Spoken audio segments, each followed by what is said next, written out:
할렐루야. 이 동영상을 접하는 여러분들 위해 주님이 크신 은혜가 임하시기를 주님의 이름으로 축원드립니다. 이 좋은 말씀 증거하기 전에 기도와 성경 말씀으로 시작하겠습니다. 사랑하는 주님, 이 종 감히 주님 말씀 들고 섰습니다. 하나님의 말씀을 하나님의 말씀으로 당신의 자녀들에게 다 증거하게 하여 주시옵소서. 예수님 이름 받들어 믿고 기도 올려옵나이다. 아멘.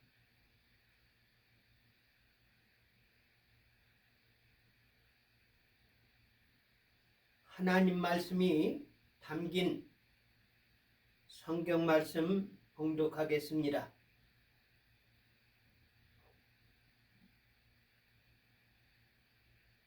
성경 말씀은 마태복음 5장 48절 한 절 되겠습니다.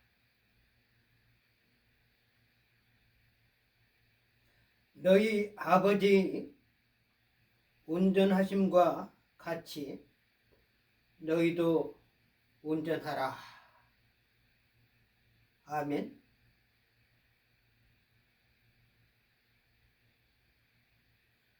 예수님은 하나님이면서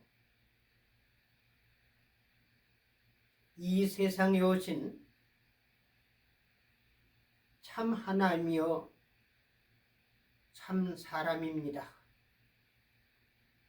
하나님께서 예수님이 몸으로 이 세상에 오신 것은 사람으로서 온전히 하나님의 모습으로 행동하고 살아가기 위해서 군대에서 말한 것 같이 시범된 조교가 여러분들한테 시범을 보이겠다는 그런 교육을 합니다. 마찬가지로 예수님께서 이 세상에 하나님이면서 오신 것은 하나님이 존엄하신 위치에서 너는 이렇게 살라 십계명을 주셨는데 그대로 행하지 않는 거예요. 성경은 달달달달 외가면서 십계명은 지키지 않는 그런 모습을 보시면서 이 세상에 직접 와가지고 모범된 조교가 여러분들한테 어떻게 하나님 말씀을 지키고 사는지 직접적으로 내가 모범을 보여가지고 너희들이 행하는지 아니하는지 내가 지켜볼 것이다. 그리고 내가 이 세상에 와서 사는 것 같이 너희도 살라. 이렇게 말씀하셨습니다. 그래서 예수님께서 공생을 시작하면서 이 갈릴리 호숫가 산상이라고 되어 있지만요, 실은 언덕 위입니다. 앞에는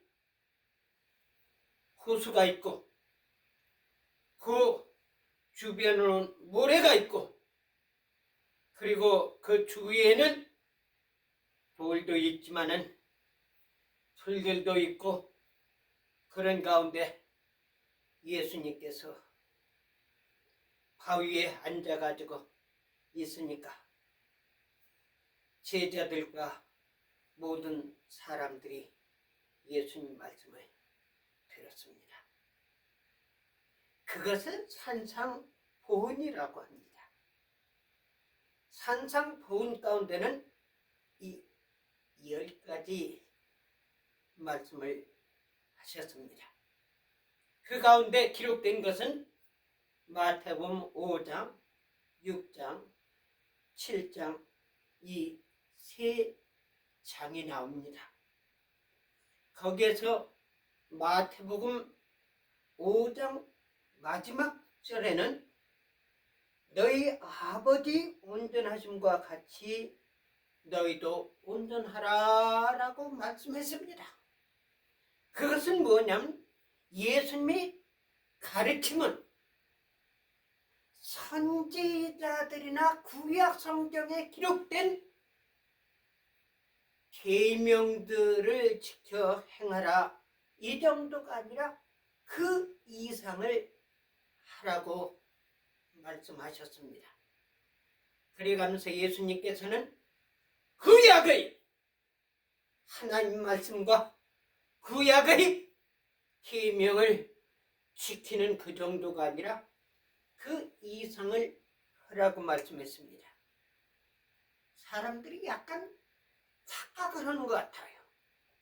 왜냐하면 구약의 하나님이 다르고 신약의 예수님 곧 하나님이 다른 것으로 생각합니다.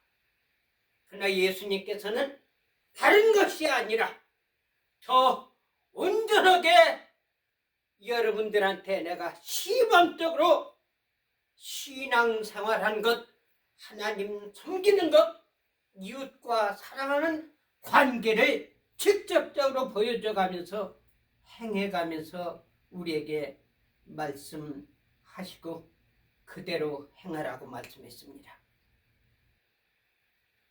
예수님께서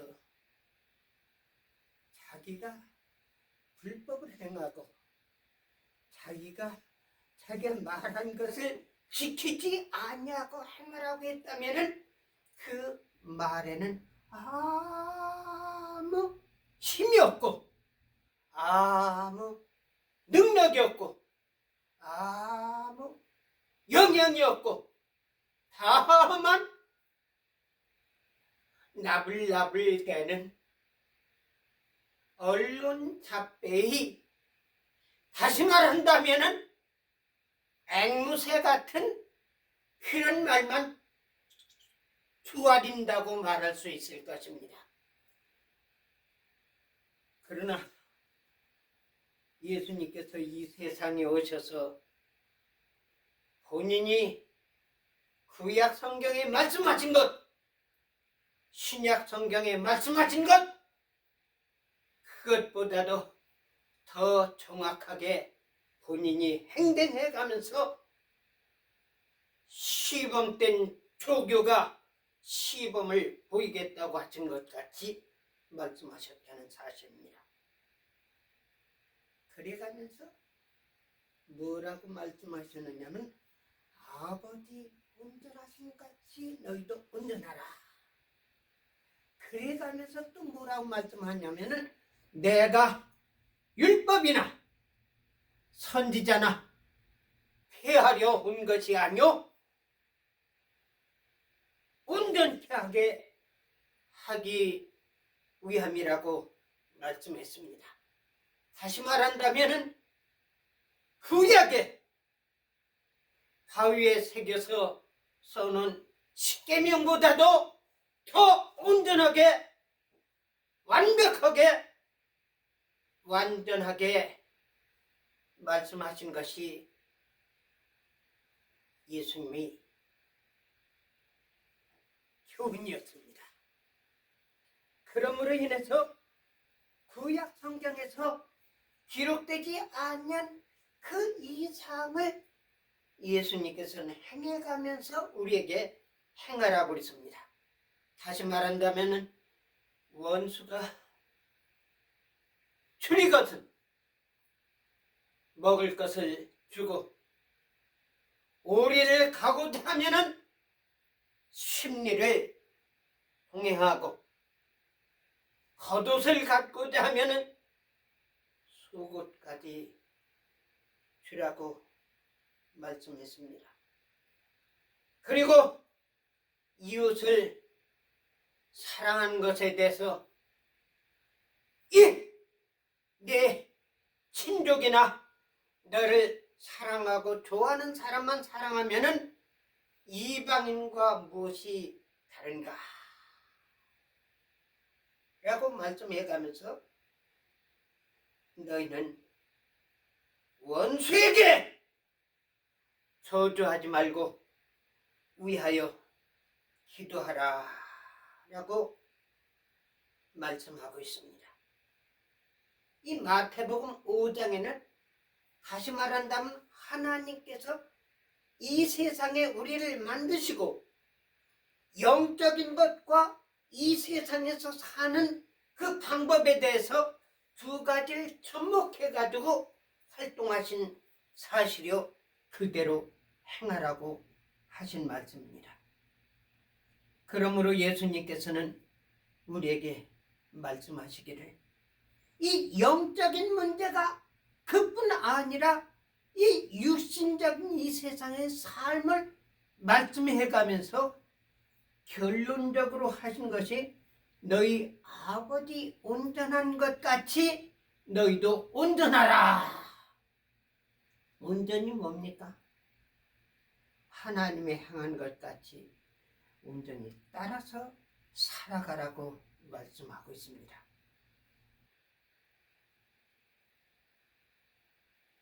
전에도 제가 말씀드렸지만은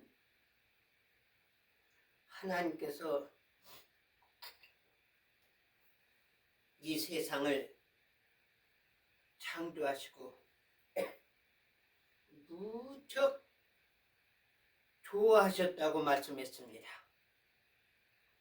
거기서 우리 인간을 마지막으로 만드셨는데 심히 좋았더라 라고 말씀하고 있습니다. 그러니까 우리 인간에게서는 이 짐승들보다도 더 완벽하게 만들었어요. 참 보면은 인간이 얼마나 정확하게 만드는지요. 오늘날 과학이 발전돼 가지고요. 인간의 기능 이상을 지금 만드는 행동하는 로봇을 만들었어요. 근데 이 로봇가요. 공장에서 행하는 이 로봇 같은 경우는 사람의 인체 구조가 필요 없이 자기들에게 필요한 그 부분만 만들어 가지고 하기 때문에 사람 모습은 달라요. 그러나 이 로봇 가운데 이 완벽하게 만들 수 있는 것은 사람이 형상을 만들어 가지고 로봇을 만드는 거예요. 그러면 왜 그렇게 경비를 많이 들여서 인간 로봇을 만드는가? 그거는 인간의 기능이 아주 필요하다는 거예요. 왜? 손가락 놀리는 거라든지 손가락 기능이라든지 발이라든지 뭐라든지 하는 것이 일반 로봇가 할 수 있는 그런 것이 아니라 사람의 형체를 가지고 하는 것이 제일 좀 물론 하나님 작품과 인간이 만든 로봇 작품과는 비교가 안 되지만요.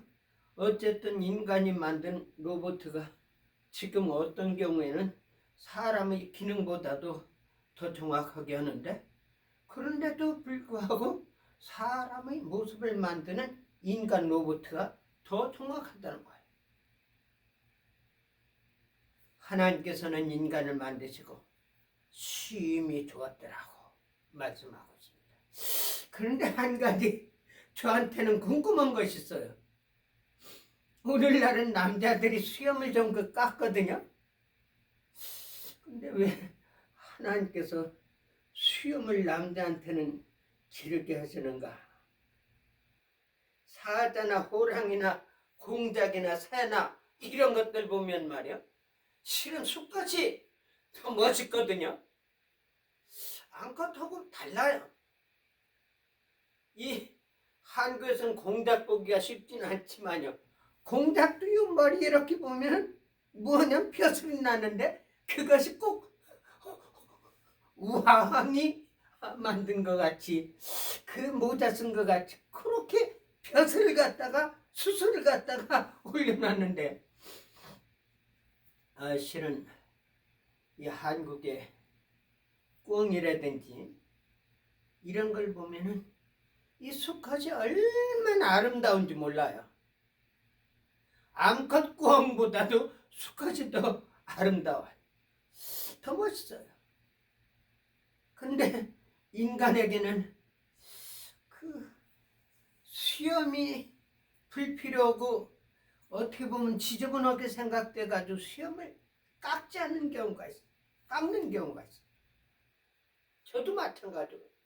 그래서 나는 여태까지 한 번도 수염을 길게 길러봐가지고 내 수염난 모습이 어떤가 생각한다 할지라도 내가 보질 않아가지고 내가 수염난 모습이 어떤지 알지 못해요. 그리고 또 한 가지는 남자에게 이 젖꼭지가 있단 말입니다. 그러면 여자한테 젖꼭지가 있는 것은 당연한 거지만은 남자한테는 왜 젖꼭지가 있을까? 참 궁금해요. 근데 이거를 어떻게 해명하고 설명하기가, 이해하기가 나는 좀 부족해요. 내 머리가 부족해서 그런지는 모르겠지만요.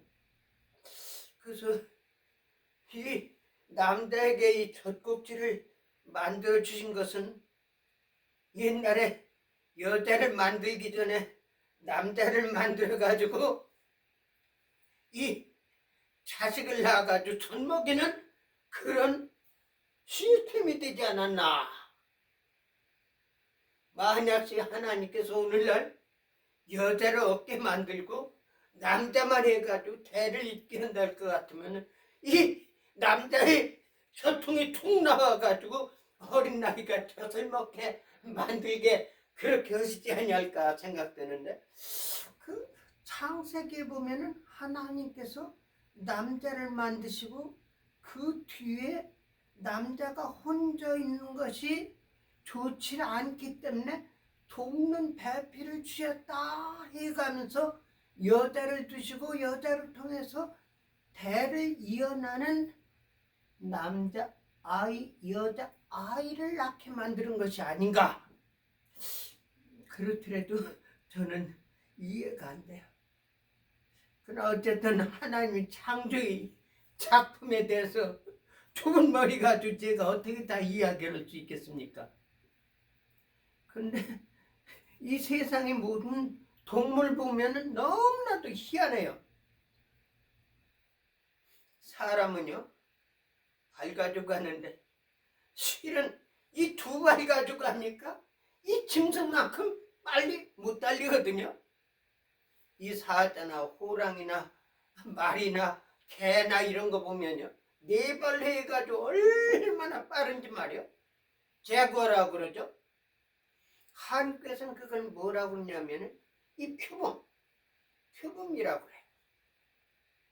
얼마나 빠른지 몰라요.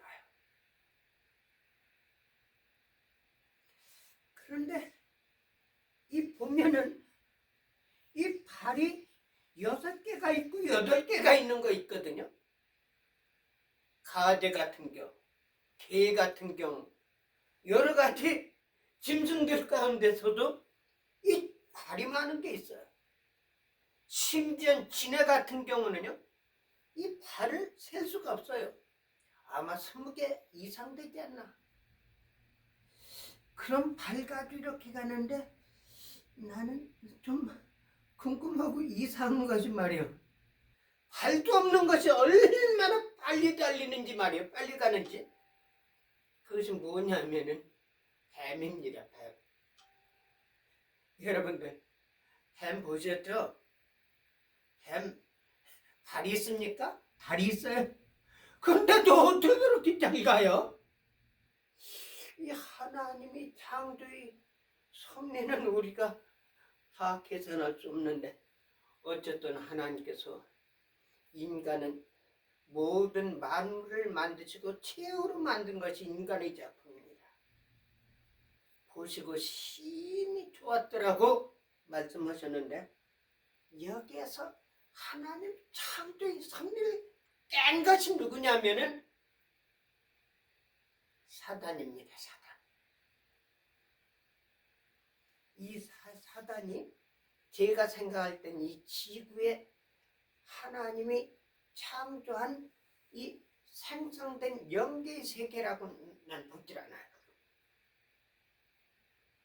다른 세계에서 온 하나님이 원수인 대적으로 나는 보고 있습니다. 이건 성경에서 명확히 말씀되진 않았어요. 근데 창세기를 깊이 보게 되면요, 분명히 다른 세계에서, 다른 구조에서, 외계에서 온 영적인 세력이라고 봅니다. 그것이 하나님이 창조의 섭리를 깨버려가지고 이 사단에 속한 사람이 있고 하나님께 속한 사람이 있다는 사실입니다. 그래서 이 사단의 역사는 하나님이 창조의 섭리를 깨버리고 하나님 만든 이 아름다운 세계를 깨버리고 하나님께서 만든 인간을 죽이고 하나님께서 창조하신 동물들을 죽이는 것을 아주 쉽게 생각합니다. 그런데 하나님께서는 그걸 방지하기 위해서 하나님이 사람들로 통해서 계시를 해줘가면서 어떻게 하나님이 뜻을 이루는지 그 뜻을 이루는 사람들한테 계시를 해줘가지고 행한 것을 기뻐하셔가지고 심지어는 하나님 뜻을 순종하는 아브라함을 하나님께서 심히 기뻐하셨습니다. 그래서 하나님께서는 아브라함을 친구로까지 말씀하셨는데 그가 좀 부족하기 때문에 무엇을 주셨느냐? 모세를 통해서 십계명을 주셨어요. 그렇게 해가면서 하나님의 뜻을 거역하고 인간을 능멸하고 하나님 창조의 섭리를 깨버리는 가나안 땅 사람들을 전부 죽이되 남자나 여자나 노인이나 어린아이까지도 전부 죽이라고 모세에게 말씀을 하셨습니다. 여러분들 이거 기억해야 할 것입니다. 근데 그게 그대로 잘 진행이 되질 않아요. 하나님 말씀한 것을 껍데기로만 행하지 뒤로는 행하지 않는 거예요.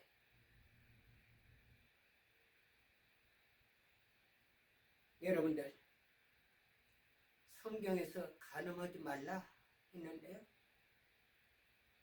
예수님 당시에 보면은 이 거룩한 제사장이라든지 이 바리새인, 물론 거기에는 정말 하나님 말씀을 온전히 지킬 사람들도 많이 있습니다.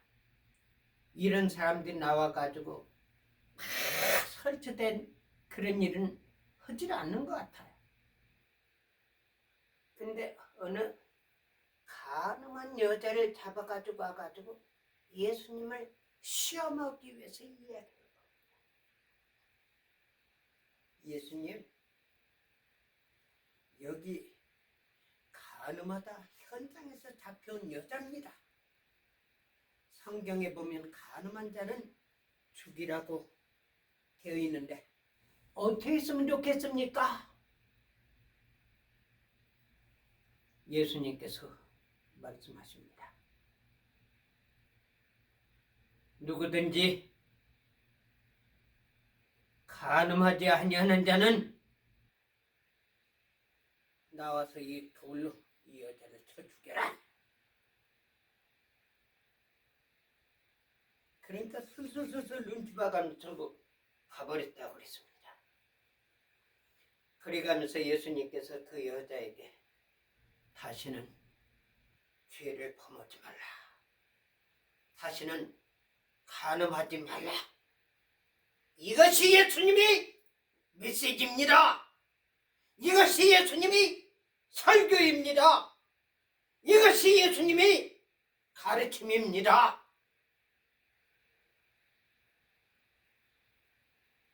그러면 간음한 여자를 데리고 온 사람들이 전부 간음했느냐? 아마 내가 생각할 때는 그 사람들 대부분이 간음한 사람들이 아닌가 생각됩니다. 오늘날 한국이나 미국이나요, 정말 일륜적으로 패도하고 패역한 자들이 나와가지고 와가 올바른 행동하는 것 같이 행동하는데, 요즘에 보니까요, 더 더럽고 더 사기치고 더 독재하고 더 거짓말하고 더 법을 파괴하고 자기들이 이권에 의해서 법을 개정해가지고 시행하는 이 언론잡배, 정치잡배, 패역하고 패도된 재판관, 경찰, 검찰이 수두룩하단 말입니다. 예수님께서는 이런 것을 싫어하십니다. 그래서 예수님께서 이 세상에 오신 것은 온전하게 살라고 말씀하고 있습니다.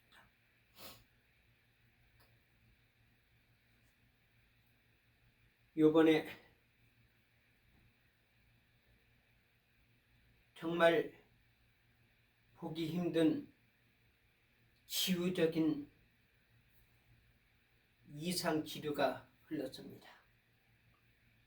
여태까지 그런 일은 흔치 않았는데요,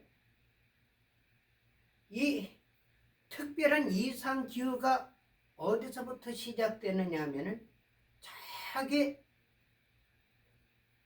뉴멕시코 그쪽에서 시작돼 가지고 텍사스, 그리고 조지아, 사우스캐롤라이나, 노스캐롤라이나, 뉴올리언스, 이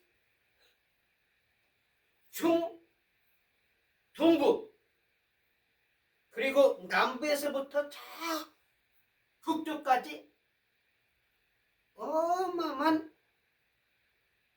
한파가 일어가면서 남쪽에서는 눈비가 오고 이 북쪽에서는 완전히 눈이 와가지고요. 물론 역사적으로 그렇게 많은 눈이 왔다고 보진 않아요. 제가 있었을 때도 이 해리스버그에는 눈 온 것이 1.5피트 정도? 예.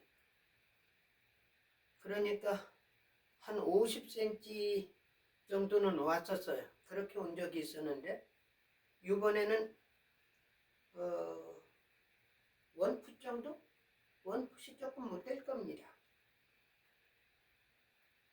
그 참 눈 이야기를 하니까요, 지난번에 나이아가라 폭포 있는 그쪽이 있지 않습니까? 그쪽에는 눈이 1m 50 정도가 왔어요.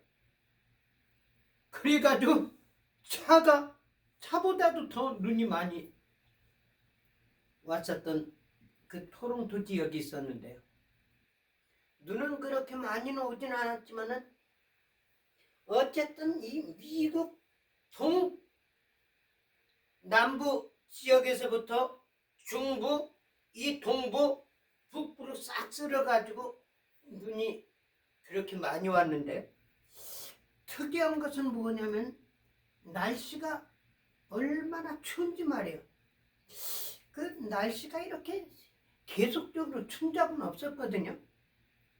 그러니까 트럼프 대통령께서 말씀하신 것 같이 이 지구 온난화 비상대책에 대해서 이야기한다고 하는데, 이것에 대해서 거짓말이다, 사기치는 거다라 말씀했는데, 이번에 이렇게 추운 거 보니까요, 지구 온난화 현상이라고 그거 말하기가 좀 어려운 것 같아요. 그래가지고 이번에는 뭐냐면, 지난 주일에는요 눈이 하도 많이 와가지고 실은 차를 움직일 수가 없었어요. 그래서 교회를 가지도 못했고 교회 또한 오픈하지 못했습니다. 그런데 지난 토요일부터 얼마나 추운지 영하 10도 이상으로 올라간 적이 없고 17도, 18도까지 이렇게 내려가요. 얼마나 추운지 몰라요. 그래서 지난 어제는 우리 막내 아이하고 차 타고 오다 보니까 눈이 하도 많이 와가지고 낮에는 약간 눈이 녹았다가 다시 얼으니까요 반질반질해가면서 사르름판이에요. 얼마나 추운지 내가 우리 아이한테 이야기했습니다. 얘야, 가장 추운 때가 언제냐? 눈이 많이 왔을 때도 그렇게 추운 것도 아니고, 그렇게 날씨가 춥더라도 이렇게까지 춥질 않다. 그 왜냐? 이 눈이 와가지고 살짝 낮에 얼었다가 밤에 다시 얼어붙어 버리면은 그 눈 위로, 얼음 위로 바람이 스쳐 올라가면 얼마나 추운지 이 눈, 귀, 코가 전부 얼어붙고 떨어져 나가는 것 같다. 그런데도 불구하고 나는 1년 보름 동안 정릉 뒷산, 다시 말한다면 삼각산 줄기죠. 그 정릉 뒷산 꼭대기 올라가 가지고 하루도 빼놓지 않고 기도했다, 이야기를 했습니다. 그러니까 뭐라, 그럼 어떻게 이불 쓰고 기도했습니까? 그래서 아니, 두꺼운 옷을 입고 또 뭐냐면은 머리를 수건을 싸고 그렇게 하고 뭘 했느냐면 이 비닐로 이렇게 뒤집어 쓰고 숨구녕만 놓고서 기도했다. 밤 10시 산꼭대기에서 10시 반부터 4시 반까지 기도하고 내려온 거예요. 이 이야기하다 보니까 한 가지 생각이 나는데, 우리 아이들을 신앙으로 길러가지고 옛날에 우리 이 막내 아이가 한 7살 정도 됐고 그 위가 8살 반, 그리고 큰아이가 9살 10살 정도 되는데 내가 산에서 기도한 이야기를 해가면서 가장 추울 때 기도했는데, 여러분들 우리 기도하러 가자. 그때가 어땠느냐면요, 이 진눈깨비가 와가지고요 이 나뭇가지 전부 고드름이 달려있는 거예요. 밤 10시였거든요 우리 기도하러 가자고 그랬더니 우리 세 아이들은 같이 가자고 그러고 제 엄마는 뭐냐면 아이고 난 추워서 못 간다고. 근데 우리 막내 아이가 양말을 안 신고 나오는 거예요. 야, 너 추운데 양말을 신어야지. 나는 양말 안 신고 가겠습니다. 그래가지고 나가는데 얼마나 추운지 그래가지고 강변에 가가지고 우리 가서 기도하는데 30분 동안 기도하기로 했습니다. 희한한 것이 그 기도처에 가서 기도했는데 그렇게 춥진 않더라고요. 그 하나님께서 역사하신 것이 이라고 난 생각되는데 어쨌든 제가 조금 곁길로 갔지만 내가 왜 그렇게 기도를 했느냐. 저는 전에 말씀드린 같이 정의감이 많았습니다. 제가 나가던 교회가 참 어려움이 많이 있었어요. 그 교회가 누구냐면 지금은 정릉으로 옮겼지만은 미아리 고개 옆에 베델교회 박덕중 목사님의 교회에 제가 처음으로 나간 지 몇 개월이 안 됐었습니다.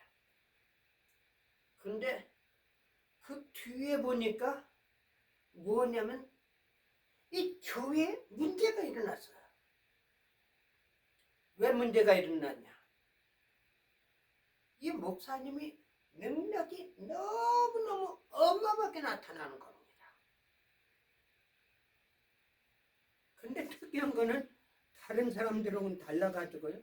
이 목사님 능력이 나타날 때 힘이 오버파워가 돼서 그런지는 모르겠지만은 이 강대상에 성경에 있지 않습니까? 그걸 갖다 강대상을 딱 때려버립니다. 그러면은 땅 소리 나면 그 근처에 있던 사람들이 깜짝 놀라요. 그때 하나님 기적이 나타나가지고 막 병자가 고침받고 기적이 막 나타나고 눈이 5명 붙는다!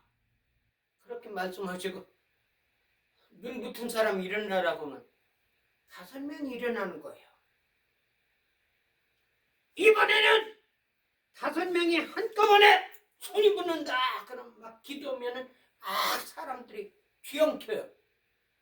그러니까 나중에는 손 붙은 사람이 일어나라면요 5명이 손이 같이 전부 5명이 붙어가지고 일어나요. 어떤 경우는 능력이 임한다! 내 손가락에서 능력이 나간다! 그렇게 하면 말이에요. 그러면은 기도하고 나는데 이 손이 타가지고요. 물론 그 불로 탄 것 같지는 않고 새까맣게 타버렸어요. 그런 적을 봤습니다. 이 기적적인 것이 너무너무 많이 일어났습니다. 그런데 특이한 것이 뭐냐면 이 목사님이 성경대를 갖다가 능력이 나타나면 이 강대상을 딱 때려버리는 거예요. 그럼 성경대가 부서지면 그건 얼마 안 되거든요. 그런데 이 강대상이 부서지면요 강대상이 얼마나 비쌉니까? 그러면은 그걸 갖다가 돈을 줘가면 장로님들한테 부탁하는 거예요. 이 성구장에 가가지고 제일 좋고 제일 비싼 강대상을 갖다 사다 놓으라. 제일 처음엔 그렇게 순종을 했어요. 근데 또 두드려 패면은 한 3개월이나 6개월 정도 되면 또 부서져 버려요. 그럼 또 돈을 주어가면서 제일 비싸고 제일 좋은 걸. 여러분들 이해됩니까? 여전까지 나는 세상 살아가면서 능력 나타난다 우리가 하면 강대상 성경 다이로 해가지고 두드려 패가지고 부시는 그런 주인공들은 보지 못했어요. 그런데 그때 능력이 나타나거든요. 그런데 이게 또 이변이 일어났습니다. 그 뭐냐면은 이 장로님들이 머리로 생각을 하는 거예요. 아니 꼭 저렇게 성경 다이로 강대상을 때려가지고 부셔가지고 그렇게 하고 성경 강대상을 또 사오게 하느냐고. 불평하다 보니까 목사님한테는 항의를 할 수는 없고 무슨 생각을 하냐면 이거 우리가 제일 좋은 거 사다 놔야 이거 3개월이나 6개월 있으면 부서져 버리니까 이거 다시 또 부서질 거 뭐 그렇게 비싸게 만든 걸 갖다가 놓을 필요가 있느냐. 그래가지고 조금 싼 걸 갖다 놓고 그러다. 그래가지고 돈 준 걸 가지고 싼 강대상을 갖다 사다 놓고서 그거 가지고 이 장로들끼리 식사를 하는 거예요. 목사님이 알고는 재단에서 그거 가지고 야단치는 거. 이게 나중에는 서로 대립돼 가지고요. 장로님들 패하고 이 목사님하고 이 갈등이 지기 시작하는 거예요. 이 장로님들도 집사님들도 뭐냐면은 이 목사님이 전부 안쏘고 임명해가지고 된 분들이거든요. 근데 이게 원수가 돼버린 거예요. 그래가지고 이 목사님이 흠집 있는 것만 전부 해가지고 고소를 한 겁니다. 그러니까 이 박 목사님께서 능력의 종이 재판장에 가가지고 그거 가지고 이야기한다는 것도 그러니까 이 사실을 너무나도 잘 아는 김선흥 목사님이라고 원로 목사님이 계셨어요. 나이도 박 목사님보다 더 많죠. 박 목사님께서 만나자고 그래가지고 이야기합니다. 목사님도 알다시피 사실상 제가 이렇게 참 어이없는 고소를 당했습니다. 재판장에 제가 가는 것이 좀 그러니까 목사님께서 가셔가지고 이 문제를 좀 이해를 하시면 좋겠습니다. 아, 내가 가겠소. 그러니까 이 박 목사님은 김선흥 목사님이 갈 것으로 생각해가지고 본인은 가지 않은 겁니다. 근데 이 김선흥 목사님이 나도 목사인데 내 건도 아니고 이 박 목사 건 가지고 내가 판정해 가는 것이 아마 기분이 좋지 않았던 것 같아요. 목사님 앞에서는 간다고 해놓고 안 가버린 거예요. 그러니까 이 판사가 가처분 판결을 내렸습니다. 1년 동안 박덕종 목사는 재단에 설 수 없고 설교를 할 수 없다고. 근데 이 박 목사님은 너무나도 거짓되고 과장되고 허위적인 거 가지고 고소를 해버려가지고 그러는데 재단에 서니까 장로하고 집사들이 들어가가지고 목사님을 붙잡아가 끌어내리는 거예요. 그때 교우님들이 한 3,500명 정도 됐습니다. 근데 거기서 반란 일으킨 사람은 불과 그 가족들까지 해가지고 100명 정도밖에 안 되는 거예요. 목사님이 재단에 설교를 하지 못하고 재단에 올라가지 못하니 어떻게 교회가 되겠습니까? 그러니까 목사님이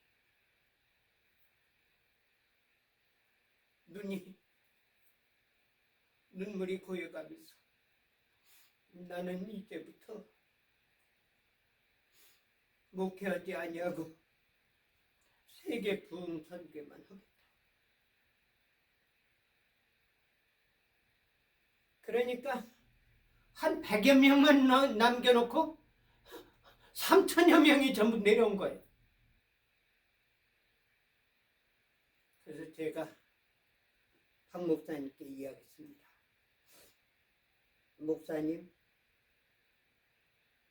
제가 분명히 보지만은 지금 사단의 역사가 목사님이 영적인 활동, 목회적인 활동하는 것을 못하게 하는 겁니다. 이게 사탄의 역사니까 꼭 목사님께서 이겨야 됩니다. 목회하지 않는다는 말씀은 취소해 주십시오. 그리고 꼭 승리해야 됩니다. 이 목사님 눈물이 보여가면서 이건 나 위해서 기도해 주게. 그렇게 해가지고 그날 우리가 산기도 가기로 했습니다. 산에 올라가가지고 한 70여 명 정도가 청년 뒷산에 올라가가지고 교회 회복을 위해서 기도.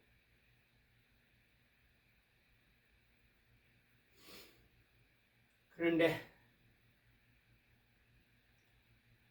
시간이 가면서 기도하는 사람들이 자꾸 줄어드는 겁니다.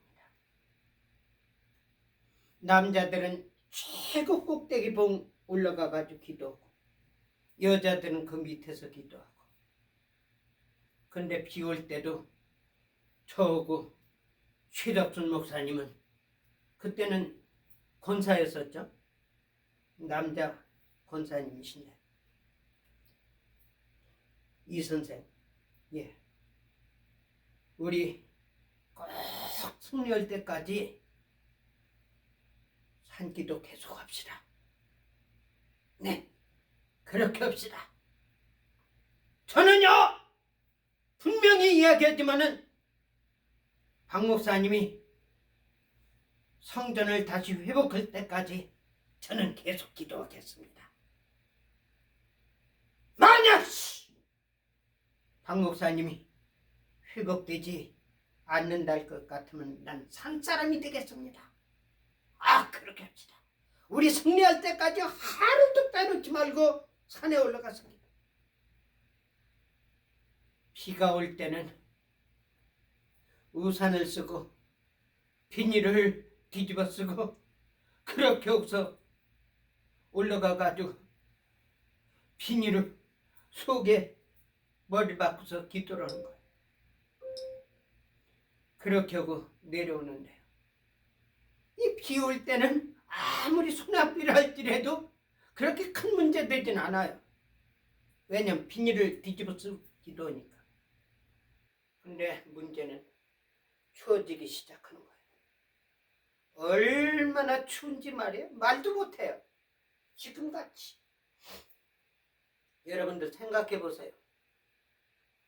그 당시에 제가 일기예보를 들어보니까 29도 5분까지 내려갔어요. 서울시 최고 출 때가. 그런데 그 산꼭대기니까 내가 생각할 때는 5도 정도 차이 나지 않을까 생각돼요. 영하 35도에서 한 4시간, 5시간 동안 기도한다는 거 여러분들 생각해 보세요. 가능한가? 근데 이게 눈이 왔을 땐 눈 빠져가면 올라가지만요. 이 산꼭대기 때문에 눈이 와가지고 이 낮에는 약간 햇빛이 쪼이니까 이 눈이 얼음으로 되는 거예요. 그래서 한 발짝 올라가면은 2발짝이 미끄러지는 거예요. 그래서 옆으로 가가지고 나무 붙잡고 또 옆으로 가서 나무 붙잡고 올라가는 거예요. 내려올 때는 이렇게 돌아가면서 어떤 때는 썰매 타는 것 같이 내려오는 거예요.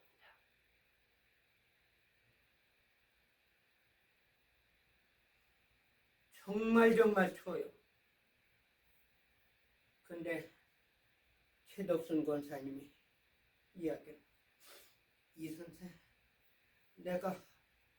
오늘은 내가 산에 가기가 조금 어려운 것 같네. 내가 내일부터는 계속 갈 거니까 오늘은 좀 집에서 쉬었다 갔으면 좋겠네. 예, 그렇게 하시죠. 그렇게 그 뒤에는 최덕순 권사님도 떨어져 나간 거예요. 나 혼자 계속 기도. 그걸 얼만큼 했는지 아십니까? 1년 보름 동안 했어요. 새벽에 4시 반에 내려오는 겁니다. 내려와가지고 첫 버스 타고 교회 새벽 예배 참여면 박 목사님 말씀이에요. 저 이장년군이 산에서 우리 교회를 위해서 이렇게 기도하고 내려오는데 저 조그만 사람이 쇳덩어리보다도 더 단단하다고. 아마 쇳덩어리를 할지라도 저렇게 산에 올라갔다 내려갔다면 달아서 조그마질 텐데 쇳보다 더 단단하다. 그래가면서 목사님께서 저를 만나자고 그래요. 뭐라고 했냐면은 편지 조각을 줘가면서 이건 내가 아무리 보더라도 이 내막을 누구한테 이야기할 수가 없네. 이군밖에 없는 것 같아가지고 내 이 편지를 주니까 이거를 정리해가지고 이 판사한테 편지 좀 보내주게. 그때 판사가 황산성 판사입니다. 그 편지 내용은 뭐냐? 올바른 재판하십시오. 전에 아무 판사는 부정으로 재판해가지고 하나님이 저주를 받아가 죽어버렸습니다. 그래가지고 제가 그걸 봐가면서 편지를 제가 그때도 글을 쓰는 재능이 있었던 것 같아요. 정리해가지고 보냈는데 그 뒤에 판사를 통해가지고 협박 편지를 쓴 것이 왔다고 그러면서 교회에다가 막 그냥 공박하는. 누가 썼는지 알지 못하죠. 나 내부에서는 내가 썼을 거다 생각했지만 근거가 없는 거예요. 박덕종 목사님 아드님, 지금 박태남 목사가 담임 목사를 하고 있는데, 박태남 목사, 이 사실을 당신은 모를 거예요. 그때는 어리니까 애들하고 놀러 다녀가면서 게임하고 놀고 그런데 신경 썼지 교회에 대해서는 제대로 알지 못해요. 그래가지고 무슨 문제가 일어나느냐면은 교회에서 변혁이 일어났습니다. 세상에 이장년군은 이 고소 재판 사건에 아무 관계도 없는 사람이 산 꼭대기에 올라가가 저렇게 기도하는데 우리가 어떻게 등 따뜻한 온돌방에서 들어넣어가지고 편히 잠을 자겠느냐고. 그래가지고 교회가 다시 변화가 일어나는 거예요. 그래가지고 다시 박 목사님이 회복으로 해서 기도. 나중에 재판에서 박 목사님이 승리했습니다. 그래가지고 재단에 다시 올라가는데 눈물 나갔다가 된 거예요. 얼마나 좋아하는지. 그때 분위기를 보면요, 성경에 누구요? 사울은 천천히요, 다윗은 만만이라는 그런 느낌을 제가 받았습니다. 여러분들, 정말 추운 가운데서도 1년 보름 동안 하루도 빼놓지 않고서 제가 산에 올라가서 기도하는데 정말 이번같이 이렇게 추운 겨울에도 산에 올라가서 기도한 걸 생각합니다. 이게 나의 힘 때문에 한 것이 아니라 하나님이 같이 하셨다는 사실을 제가 생각할 때가 많이 있습니다. 그러면은 내가 왜 그렇게 했는가? 인간적으로는 박 목사님을 위해서, 교회 부흥을 위해서 했지만요, 하나님이 온전한 것 같이 우리가 죄악된 이 세상 바로잡기 위해서 스타트했다는 사실을 저는 여기서 분명히 말합니다. 내가요, 바이든, 오바마, 미국에서 계속적으로 공부를 했습니다.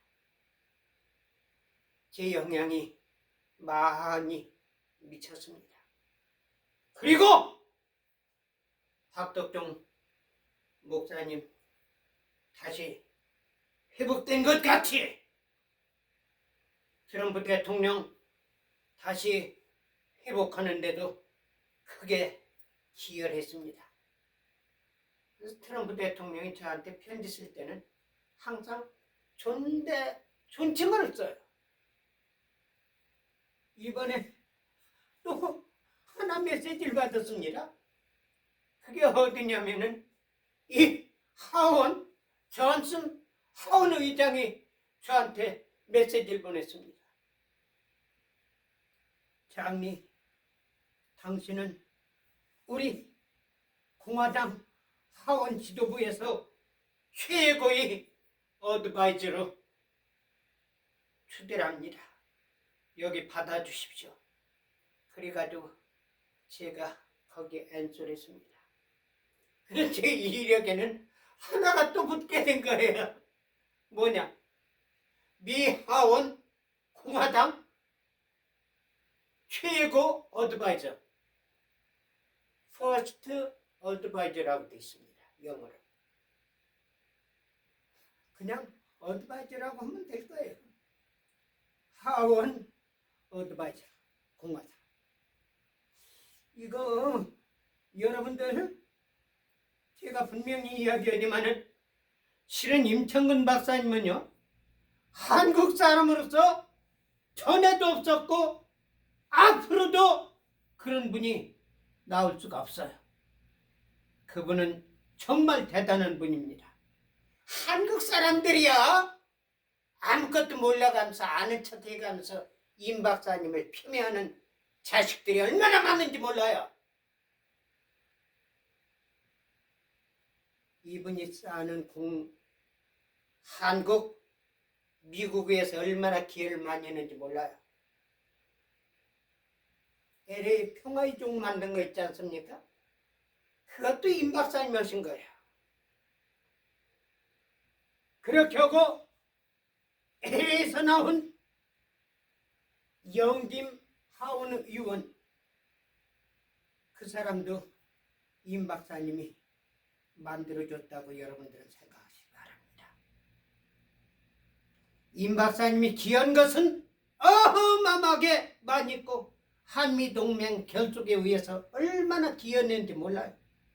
물론 이승만 박사님 같이 그렇게 크게 기여하지는 못했지만 어쨌든 대단한 분입니다. 그러나 저한테는 사실상 미국 정부에서 트럼프 대통령으로 통해서 저한테는 많은 포지션을 줬습니다. 대통령, 부통령, 공화당 전국위원장이 사인한 훈장을 제가 받았습니다. 임창근 박사님한테 그걸 말씀드렸더니 이 목사, 이거 대단히 좋은 거네.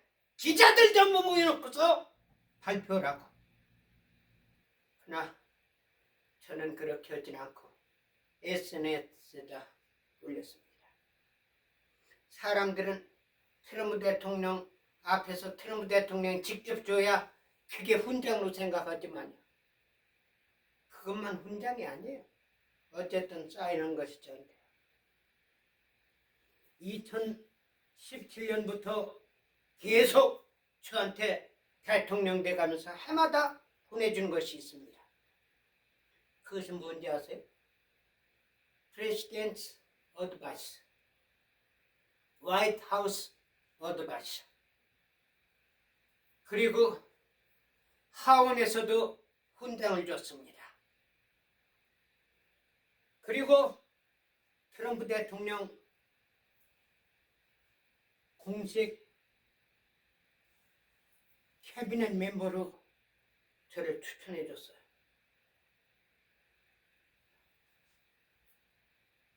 이홍범 박사라고 여러분들 잘 알죠? 그 양반이 받은 것이 뭐냐면은 이 프레시덴트 캐비넷 멤버, 그것이 장관급 레벨이라고 했습니다. 그걸 손충무 사장이 그 당시에는 캐비넷 멤버 그러니까 이 캐비넷 멤버가 뭔가 사람들이 그걸 이해를 못했어요. 그때 처음으로 한인사회에 알려줬습니다. 그래서 제가 그걸 갖다가 사진 이렇게 해가지고 인터넷에 올리는데 제가 기여를 해가지고 그때 이용범 박사가 저를 통해서 손충무 사장을 통해서 세상에 처음으로 알려진 거예요. 그래서 손충무 사장이 뭐냐면 이 프레시덴트 캐비넷 멤버라는 거는 장관급 레벨이라고 그러니까 이 미국의 장관급 레벨이 그런 거 저 어디 있느냐고 막 언론에서도 막 그냥 손충무 사장을 까고 이용범 박사를 갖다 무시해. 나중에 알게 됐는데 제가 받은 것이 이용범 박사가 받은 거나 똑같은 거예요. 트럼프 대통령께서 저한테 메시지를 줬습니다. 뭐냐?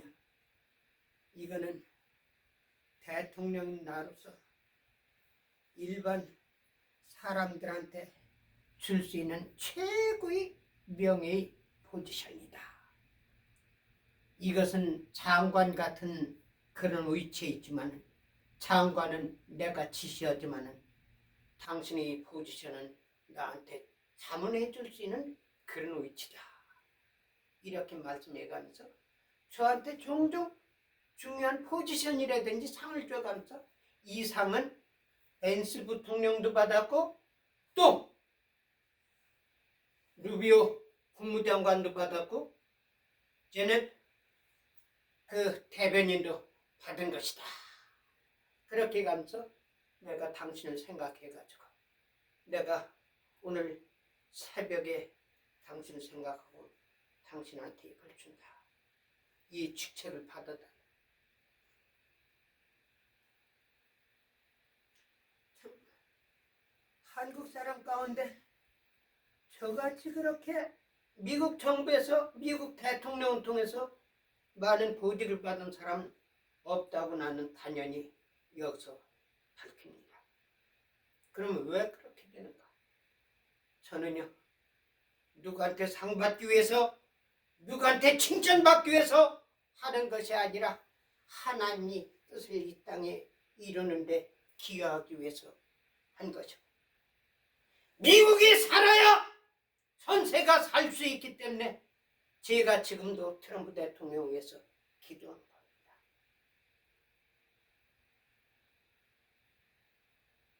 트럼프 대통령이 여태까지 거짓말한 것 있었습니까? 이재명이, 김민석이, 문재인 이 자식들 트럼프 대통령, 부통령 앞에 와가지고 거짓말하고 사기치고 거짓말하고 나쁜 놈의 새끼. 문재인은 오바마하고 연결돼 가면서 트럼프 대통령 제거는데 뒤로 공모하는 새끼입니다. 이런 새끼들 저는요 허락하지 않습니다. 하나님께 기도해가지고 이 자식들 전부 제거하는데 제가 기도합니다. 우리는요 하나님이 온전한 것 같이 온전하도록 노력해야 할 것입니다. 악마들의 세력을 꺾어버리고 우리 한국 사람들이 정말 사랑으로 뭉치는 세상이 될 수 있도록 우리가 노력합시다. 아름다운 미국이 세워져 가지고 전 세계 평화와 아름다운 유대 관계가 이루어지기를 위해서 기도해야 할 것입니다. 하나님께서는 저한테 말씀했습니다. 내가 트럼프 대통령을 고레스 왕같이 쓰시겠다. 여러분들, 트럼프 대통령 독재하는 거 아닙니다. 불법 행동하는 거 봤습니까? 지금 고레스 왕같이 하나님께서 쓰십니다. 트럼프 대통령을 위해서 기도해 주시기 바랍니다. 한국이 아름답게 동방예의직으로 다시 복원되기로 위해서 기도하시기 바랍니다. 북한의 이적 이질 김정은 세력, 김일성 세력 레짐 체인지해가지고 북한이 평양이 동방이 예루살렘으로 복원되기로 해서 기도하시기 바랍니다. 하나님께서는 꼭 그렇게 하시게 하실 것입니다. 여러분들 이 목적으로 해서 기도하시기 바랍니다. 특별히 우리가 기도할 것은 예수님께서 우리에게 시범을 보여주신 것 같이 너희 아버지 온전하신 같이 너희도 온전하라고 말씀했습니다. 우리 하나님의 사람들은 이 세상에 온전한 세상으로 변화되기 위해서 노력하면서 기도하면서 하나님 뜻을 따라 나가는 저와 여러분들 되시길 바라서 이 말씀을 드렸습니다. 기도드리겠습니다. 사랑하는 주님, 이 종 감히 주님 말씀 증거했습니다. 하나님 말씀이 온전히 전달됐으면 그대로 이루어지게 하여 주시옵소서. 예수님 이름 받들어 믿고 기도 올려옵나이다.